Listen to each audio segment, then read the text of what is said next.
If you're on the editing side of Instagram, then I'm pretty sure you've seen these type of viral edits.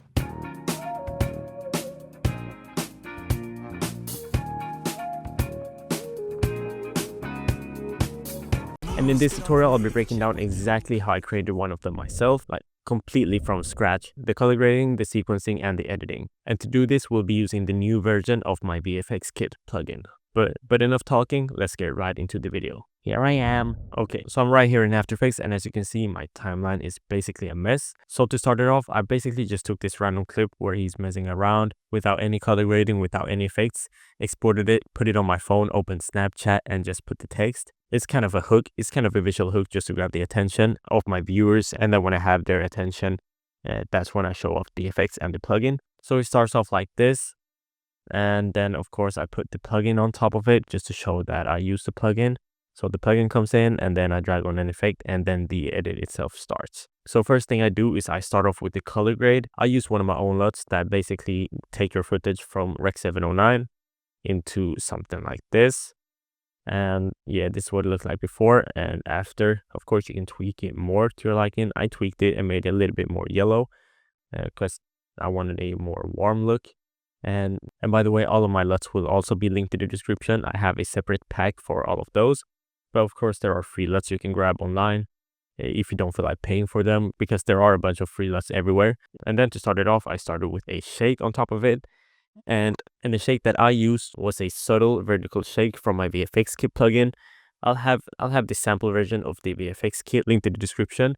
So basically, it's just like a trial version of the full plugin, so you can try it out before you actually purchase it. The full plugin has 175 effects inside, but the sample version only has like 15 or something like that. It's still a lot because a lot of people be charging for 15 effects. So let's go into one of the tabs, for example, the shakes, and we actually have this subtle vertical shake right here, the one that I used.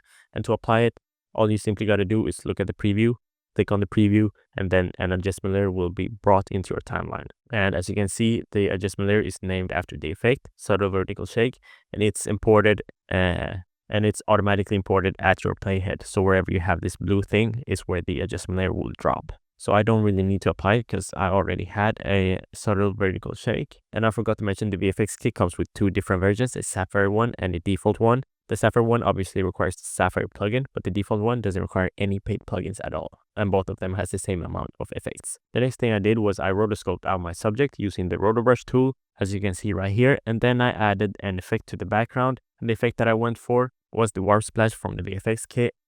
And the effects that are used in that one is a Sapphire warp chroma, a Sapphire warp puddle, Sapphire fisheye, Sapphire warp bubble, and then a hue saturation and a glow, of course. And then we just keyframe it from this all the way out to a normal look. And with the color grade, it looks a lot better, just like that. And then the next clip looks like this. And of course it looks good, but I felt like it was missing some kind of personality. So I applied a grunge effect from the grunge tab. And I think I used the grunge screen right here, which has a chromatic aberration, a sapphire hotspot, a minimax, a grain, and mosaic. And then I also added a shake on top and a deep glow just to top it off. So this is what we got. As you can see, some kind of grunge look in there, and it fit pretty well in my opinion. And it looks like this. Basically what I have right here is a clip with a speed ramp underneath. And on that clip, I just used the speed ramp 1000% to slow-mo. And then and right around here at the middle, I just cut it and reversed it. So the effect goes basically in and then reverse. And on top of that, I threw on this grunge look from the grunge tab, of course. And it's this one right here, the dark scans. And it has a bunch of effects inside. Let me just show it real quick.